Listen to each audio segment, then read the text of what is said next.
In the last lecture, we saw the virus, the working of virus. So, now once you know how a virus performs, in this lecture, you will see the different types of viruses. But before that, we will see the indications of virus attacks. So, what are the indications of a virus attack? Well, computer beeps with no display, then drive label automatically changes. Or the most common is a constant pop-up window appears on your screen. Well, if the system acts in an unprecedented manner, you can suspect a virus attack. However, not all glitches can be attributed to virus attacks due to misconfigurations or the hardware failure when the system can act abnormally. But that does not mean that every abnormal behavior type is a virus. Well, suspicious hard drive activity or freezing of browser window suddenly can also be an indication of a virus attack. As a security expert, you must be able to tell why this is causing a virus attack. What are the indications of a virus attack? Suppose a victim comes to you and tells you that this is happening. You should be able to identify which attack is going on, which type of virus has been affected that victim's computer. Lack of storage space can also be an indication of virus attack. Since the virus replicates itself, it eats up a lot of space on your hard drive. Now, how does a computer get infected by virus? What is the type of the propagation of a virus? When a user accepts files and downloads without checking properly from the source. Security experts always tell you to check the hashes or download the files only from the legitimate source. Then, opening infected email attachments, that is, phishing, or installing pirated softwares is one of the most important way of propagating a virus. Never download pirated softwares. Security experts always tell the novice learners that it is always better to pay the price for the software rather than paying thousands of dollars to recover the data. Then not updating and not installing new versions of plugins, using portable medias, clicking malicious online ads, connecting to untrusted networks are some of the ways in which a computer can get infected by viruses. Now, let us see one by one what are the types of viruses.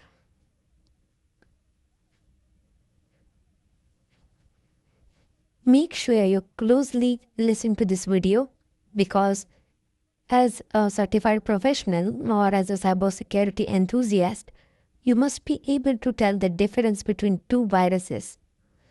Because if anyone comes at you telling the cause or what is happening, you can't just simply say that it's a virus.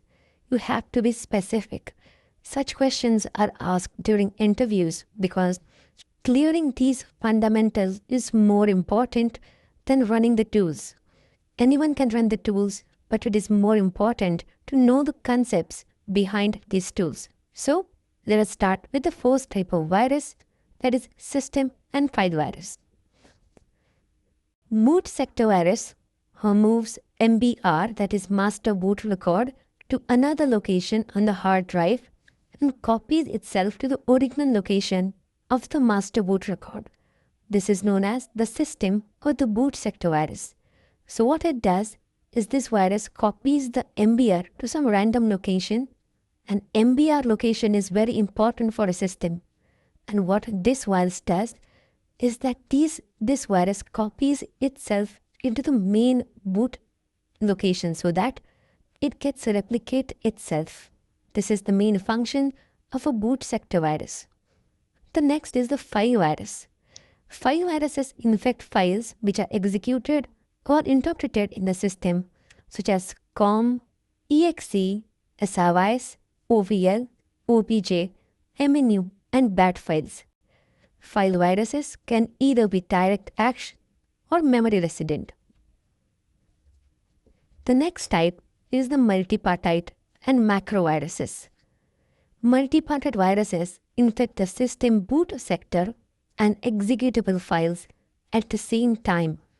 So, see how destructible viruses are.